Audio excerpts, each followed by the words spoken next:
their attitude toward life. That's where all their time and their energy and their resources go. We know that skill sets matter for us small business owners, everything from financials to operations to marketing to customer service to pitching to sales, right? That's important, that's mission critical. But mindset is where it's at. And interestingly, the more you focus on your mindset, the more your power button naturally turns on. So what is power? And why does it even matter? There's two types of power. There's external power, which is what we're taught to value, which is the ability to influence others and events. And then there's what we're after, which is internal power. That leads to more confidence, more optimism, more decisiveness, more action.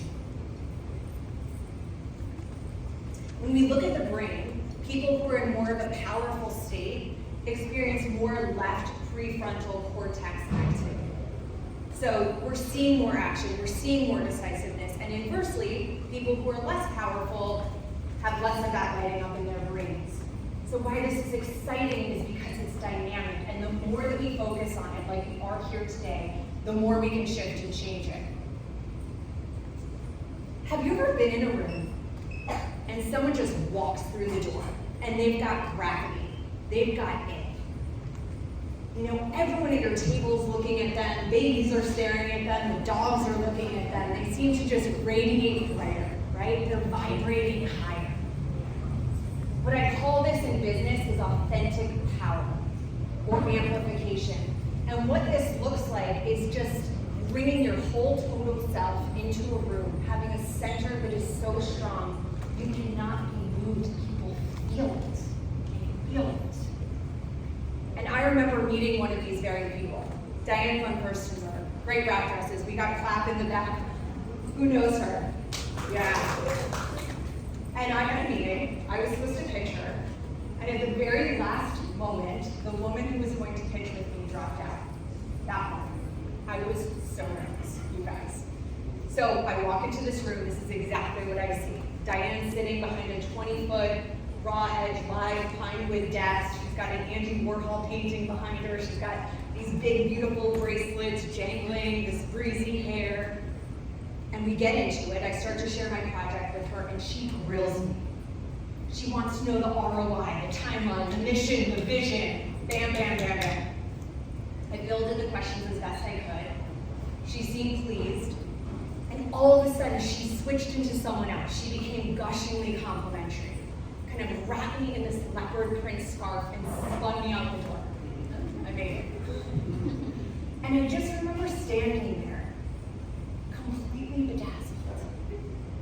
Because it was the first time in my adult life I've been in the presence of authentic power. Someone who showed me it is okay to have these contradictions. And not only is it okay, if you are a powerful person, it is fundamentally, absolutely necessary. You are your greatest power tool. You representing your business, you stepping out into the limelight, being on social media, right? Coming out of the shadows, you are what your community needs now more than ever. So let's get after it. Today we're going to go through 5 power unleashers. So this is all about just taking our power game to the next level. We're already powerful people in this room. You showed up for yourself here today. These are a lot of things you already know. We're gonna get them going again for the rest of the year. And as we go through, we're gonna have some practical tools we can use and employ, okay? So the first, power unleasher. Dun dun dun. Breakdowns. What do you think when you hear that small business owners have a breakdown? You think that they're a mess on the floor to be avoided or cleaned up, right? It is not a good thing. And in my research, I found there are 2 types of breakdowns. There are big B breakdowns, which are those cataclysmic life events that just blindside you, that bring you to your knees, right? This is usually externally driven. Feels like it happens all at once. This is losing your job, someone you love dying, getting a divorce, right? This is hitting the rock wall. And then there are these little stability breakdowns, which is this consistent, persistent feeling that something is not quite right in your life. It's the whisper, the lack of alignment. It feels usually internally driven and like you've got time to address it. This could be walking into a room and feeling like your pitch isn't landing, but you can't quite identify why. Sitting down, for those of you who do have business partners, and feeling like you're not seen and you're not heard in those conversations. This feels usually like you've got some time to address it. It's the pebble in the shoe or the stiletto, okay? What I'm here to suggest is our big reframe.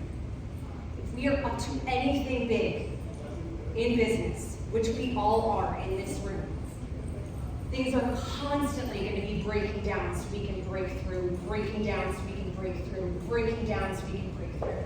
This is a good thing. We need to reframe it, we need to celebrate it. So the tool here to carry forward is called AID. Acknowledge, identify, and declare. When we've got a breakdown happening, we're just acknowledging it's happening. Then we're going to identify where we want to break through. And then finally, declare what we're going to build next. Because the second we're in a state of building, we are already leaving that breakdown behind. Let's celebrate some of those later tonight, okay? Number 2, power unleasher number 2, a vision. A vision is what you would create if you could have anything. What is your greatest dream for your one precious life? And the key to a great vision is it needs to be gargantuan. It's so big you probably could not do it in 5 lifetimes. This was Walt Disney World before Walt Disney's imagination got a hold of it. It was a swamp, a literal swamp. And it was his vision that enabled him to go pitch 250 banks before he got his first yes for a loan, to go build this literal world. That's what we're after. Some of you may be thinking, well, it's too early for me, it's too late for me, I've had my business for a really long time, I'm really established. Just to kind of mix that up a little, I want to share some folks who prove it's never too early or too late. So see if you can think of who I'm talking about as I go. The first one declared that she was going to sing the national anthem at the Super Bowl, even though she'd never done it before. The second one is a little spunky 7-year-old told her dad that she was going to become a comedian. And the last one, after her Olympic dreams were dashed, declared that she was going to become a wedding dress designer at the age of 40. Meet in order: Demi Lovato, Tina Fey, and Vera Wang. Some of you get that? Some of you got Vera, right? Yeah. We know this works. The empirical evidence is there. We've now found that having a vision plus taking action has this powerful compound effect that is twice as effective as having a vision or taking action alone. So it works. So the tool here is really to go away and just play with your imagination. Go back to being a kid. Close your eyes. Think about what you would go create if you could think, feel, do, have anything. If there were no constraints, no limiting beliefs, what would it be? What would it be? Power unleasher number 3, wellness habits. No one got anywhere big by cutting themselves into a million small pieces. Okay, by a show of hands, how many parents are in the room right now? How many of you have kids? Wow, lots of us. So this one's for you in particular, because I know carving out the time can be tough. I pulled this from social media.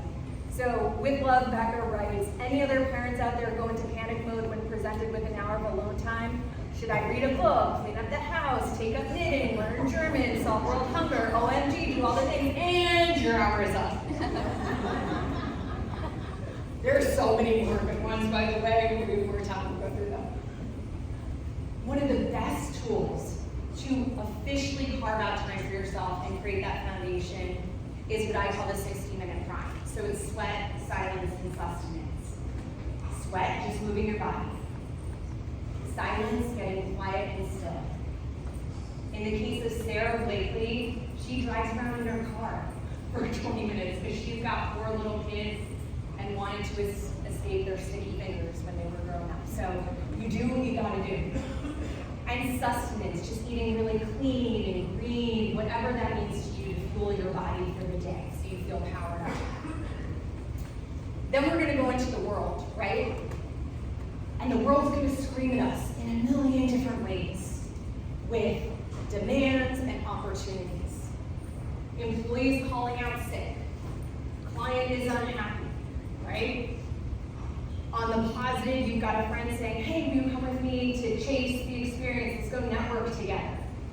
Can I do it? Can I not do it? Our guts are so powerful. We have such powerful intuitions. It is our superpower. And so one of the best things to do is practice the 60-second pause as this comes in. And you see, does it feel hot or cold? Does it feel peaceful or agitating? Does it feel like abundance or scarcity? Does it feel like a large, confident you or a big you? And if we're over here, we're a yes. And if we're down here, we're a no thank you. Making no our default setting protects our time for what matters, what truly matters. So the tool here is just to go practice every day as best you can, the 60-minute prime and the 60-second pause, and when you fall off the horse, you get back on it as soon as you can. Okay. Power Unleasher number 4. Moving from wounded leadership to mindful leadership. So wounded leadership is what we were all brought up on for the most part. It's the idea that there is one prescribed right way of leading. You went and got your MBA, teaches you how to be a leader. We turn on social media now. Every other video is a clip telling us how we should be leading, how we should be doing things. What I'm suggesting is moving to mindful leadership, which is just about owning your unique way of leading. You decide. There's only one of you, so you have the unique perspective that you can bring to bear that no one else can. But what this requires is us bringing to the surface the 90% of us that operates in a subconscious way. Really bringing them to the surface. So in my case, for example, I think one of the best ways to do that is you write out your best and your worst traits, which is a fun exercise. I found out my best traits: I'm visionary, I'm ambitious, I'm collaborative. Worst traits: I can be angry, I can get easily triggered. Needed to make peace with that. I'm very impatient. I can be overly salesy. And instead of making one thing wrong and one thing right, making those things fierce friends. Just owning the truth of who and what you are. So the tool here is really to go away. If you want to get out an Excel spreadsheet, would love to have you do that. Write out your best and your worst traits. Write a paragraph about the sort of leader you want to be, and then communicate that out to your team, your clients. Really own it. That's how we get on our front foot. Power Unleasher number 5. This is our final Power Unleasher. This one's really, really fun. So an outrageous ask is a basic ask, so something you want, to the 10th exponent. And the way you know it's an outrageous ask is because when someone receives this ask from you, they should think you're crazy. Certifiably crazy. So to give us an example of this, I was flying home one day on the plane, and I watched the documentary Becoming Warren Buffett. Has anyone seen that? Oh, it's so great, you guys. It's great. And in it, I just absolutely fell in love with Mr. Buffett and his leadership style, and so I sent a note to his office, big plane ride. I found out in the documentary that every single morning, without fail, for the past 6 decades, he's gone to the McDonald's drive-thru to get an egg muffin. And so my outrageous ask was, I said I would fly all the way from New York City to Omaha, Nebraska for 5 minutes of Mr. Buffett's time. But the kicker was there would be no added time to his day because I was going to get in at the beginning of the drive-thru and get out at the end of the drive-thru. And I got this note back that Mr. Buffett said, not now, which I still think will happen one day, but it was not a no, and it wasn't an ever. Everyone at the beginning of this presentation was an outrageous ask. Jessica Alba, Eva Longoria, A-Rod, none of them knew who I was. And they agreed to sit down with me. This is so powerful because just one outrageous ask can change the trajectory of our business. And if we do one a week, we have 52 going a year, which our competitors don't. They're just hanging out there. So, here are new power tools for our toolbox. If anyone wants to take a picture, you can here for the rest of the year. So we can practice, put this all into practice. I love it. This is the digital age. This is so much easier than taking notes. Right? You got it? Okay, good. You are the single greatest investment you can make. You really are. Chase would agree with that. You're the single greatest investment you can make. And today, if you do nothing else but decide you are going to step into your full power and potential, just right now, you already will have won. But if you decide that you're going to take things the next step, and you are going to reimagine every time a breakdown happens for you, that this is a good thing, this is something we're celebrating, something great is happening. If you elevate your vision, the vision you already have, and just make it bigger and bolder, if you every single day practice the 60-minute prime and the 60-second pause, if you just own your leadership a little bit more, if you make one outrageous ask a week, I promise you, this time next year, when you come back here, your life and business will be unrecognizable to you. You will have leveled up in a whole other way. You will have. This is also what everyone else needs now more than ever. You stepping into that, because it gives them permission to do the same. And your power is what powers others. So thank you all so much. I will be here signing books during cocktail hour. I can't wait to meet all of you. And stay connected with me in social